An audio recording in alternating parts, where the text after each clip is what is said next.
klaseng British company yun? Bibili ng chopper tapos on installment. Okay lang po, hingi po ako ng extension po within the I'm days sorry. ko po yung No, contract I'm po. sorry, Mayor. You promised to Apo. tell the committee the name of this British company. So please. Okay, confirm ko lang po para sigurado. Kasi, Bakit hindi nyo alam, Mayor?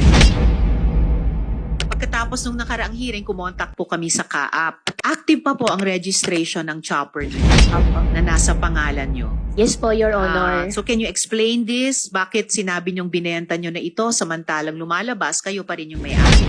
Your Honor, ang kontrata po namin yan ay deed of absolute sale po. Ay deed of conditional sale po pala. Babayaran po siya in next 6 months po. Installment din po. After po mabayaran po, mag-execute na po ako ng deed of sale po sa kanila. So habang hindi pa deed of sale na consummated, kayo pa rin yung may-ari? Hindi na po kasi nagbabayad po siya sa akin ng installment po na 6 months po. So sinong may-ari? Meron po isang British company po. Anong klaseng British company yun? Bibili ng chopper tapos on installment? Your Honor, provide ko na lang po yung details po na lahat po sa inyo para mas para mas ma-investigate nyo po na ano po.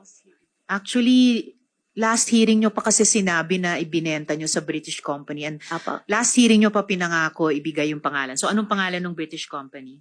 Your Honor, okay lang po, hingi po ako ng extension po within the day I'm po. sorry. Bigay ko po yung contract No, po. I'm sorry, Mayor.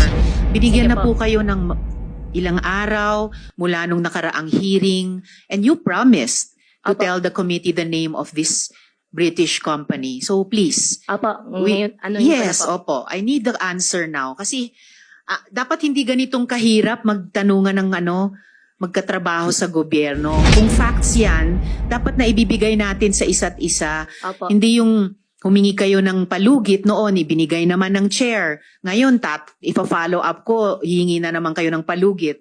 No, please, if there's any truth to that sale to a British company, ano po yung pangalan ng British company na yan? Opo, Your Honor. Iko-confirm ko lang po para sigurado po. Ko-confirm nyo yung pangalan? Opo, iko-confirm ko lang po para sigurado. Kasi, Bakit hindi nyo alam, Mayor? Binenta nyo sa kanila, they owe you money. Babayaran kayo on installment for 6 months. Ano pong pangalan ng British company na yan? Your Honor, yung pangalan po, ang na-execute po is yung lawyer. Kaya iko-confirm ko lang po para sigurado Sinong po. lawyer? Lawyer ko po. Ano pangalan ng lawyer nyo? Attorney Phil Joy. Attorney Phil Joy. Opo. Apelyido nila yung Phil Joy?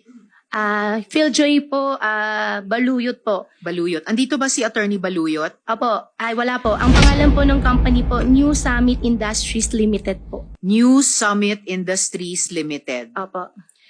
Anong negosyo nitong New Summit Industries Limited? I believe po, ang negosyo din po nila is chopper din po. Chopper din. So, Opo. chopper ang negosyo nila pero bumili sila ng second-hand chopper sa inyo. Ang pagkakalam ko po, Your Honor, matagal daw po ang waiting time po ng Lion Air po ngayon. At it so happen po, binibenta ko po dahil ang gusto ko naman po talagang negosyo po doon sa chopper ay gagawin po siya parang air taxi. However po, hindi po nag-push through, binenta ko na lang po. So, itong New Summit Industries Limited, nasa chopper business, pero hindi makabayad sa inyo ng cash, magbabayad sa inyo on installment over 6 months. Yan po yung usapan po namin, Your Honor. Alright. Alam nyo, Mayor, hindi kailangan ganitong kahirap. Opo. Sumagot sa tanong ng Senate Committee na kailangan parang halos kalad ka rin mula sa loob ninyo.